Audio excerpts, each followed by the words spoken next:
Hello friends, బట్టతల లేదా జుట్టు పలచబడటం ప్రపంచవ్యాప్తంగా కోట్లాది మందిని ప్రభావితం చేస్తున్న సమస్య. ప్రస్తుతం అందుబాటులో ఉన్న చికిత్సలు కొంతమందికి ఉపయోగకరంగా ఉన్నప్పటికీ దుష్ప్రభావాల కారణంగా చాలా మంది ప్రత్యామ్నాయాల కోసం ఎదురు చూస్తున్నారు. ఇలాంటి సమయంలోనే 1000 ఏళ్లకు పైగా చరిత్ర కలిగిన చైనా మూలిక జుట్టు రాలటాన్ని అరికట్టడంలో, కొత్త జుట్టు పెరుగుదలను ప్రోత్సహించడంలో సహాయపడవచ్చని శాస్త్రవేత్తలు చెబుతున్నారు. అసలు ఈ మూలిక ప్రత్యేకత ఏంటో ఇప్పుడు మనం తెలుసుకుందాం. చైనాలో Guangdong pharmaceutical university, south China botanical gardens కు చెందిన పరిశోధకులు హాన్ బీక్షియాన్ నేతృత్వంలో ఈ సమీక్ష అధ్యయనం నిర్వహించారు. పాలిగోనమ్ మల్టీఫ్లోరమ్ అనే సాంప్రదాయ చైనా మూలిక జుట్టు రాలటంపై ఎలా ప్రభావం చూపుతుందో తెలుసుకునేందుకు అందుబాటులో ఉండే అన్ని ప్రయోగశాల అధ్యయనాలు, క్లినికల్ నివేదికలు, చారిత్రాత్మకమైన వైద్య రికార్డులను విశ్లేషించారు. ఈ అధ్యయనం general of holistic integrative pharmacy అనే జనరల్లో ప్రచురితం చేశారు.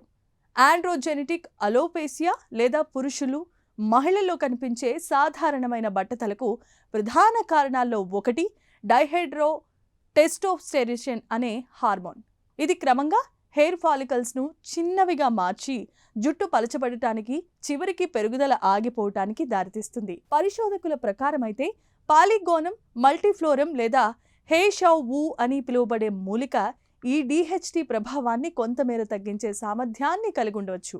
దీంతో హెయిర్ ఫాలిక్స్ దెబ్బతినకుండా రక్షణ పొందే అవకాశం ఉంటుంది. ప్రస్తుతం ఉపయోగిస్తున్న కొన్ని మందులు కూడా ఇదే లక్ష్యంతో పనిచేస్తాయి. అయితే ఈ మూలిక ప్రత్యేకత ఇదొకటే కాదండోయ్.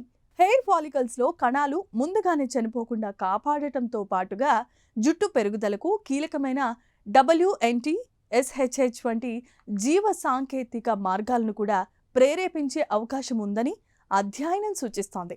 ఇవి ఫాలికల్స్ ను విశ్రాంతి దశ నుంచి మళ్లీ వృద్ధి దశలోనికి తీసుకురావటంలో కీలకమైన పాత్రను పోషిస్తాయట. మరోవైపు ఈ మూలిక తల చర్మంలో రక్త ప్రసరణను కూడా మెరుగుపరచవచ్చు అని పరిశోధకులు చెబుతున్నారు. దీంతో హెయిర్ ఫాలికల్స్ కు ఆక్సిజన్, పోషకాలు మెరుగ్గా అందే అవకాశం ఉంటుంది. అందుకే ఈ మూలిక ఒకే లక్ష్యాన్ని కాదు, జుట్టు పెరుగుదలకు సంబంధించిన అనేక ప్రక్రియలపై ఒకేసారి ప్రభావితం చూపించవచ్చు అని శాస్త్రవేత్తలు భావిస్తున్నారు.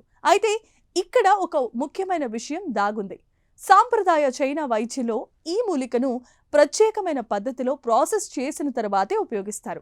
సరైన ప్రాసెసింగ్ లేకుండా వాడితే దుష్ప్రభావాల ప్రమాదం ఉండొచ్చని పరిశోధకులు హెచ్చరిస్తున్నారు. కాబట్టి ఇది పూర్తిగా సహజమైనదే కాబట్టి ఎలాంటి ప్రమాదం ఉండదని భావించకూడదని కూడా సూచిస్తున్నారు. చూశారు కదా, ప్రస్తుతం బట్టతల చికిత్స కోసం ఉపయోగిస్తున్న మందులకు ప్రత్యామ్నాయాలు అవసరమనే అభిప్రాయం పెరుగుతోంది. ఈ సమస్యకు పరిష్కారం కోసం శాస్త్రవేత్తలు 1000 ఏళ్ల చరిత్ర కలిగిన పాలిగోనమ్ మల్టీఫ్లోరమ్ అనే చైనా మూలికను ఆధునిక శాస్త్రీయ పద్ధతులలో పరిశీలిస్తున్నారు.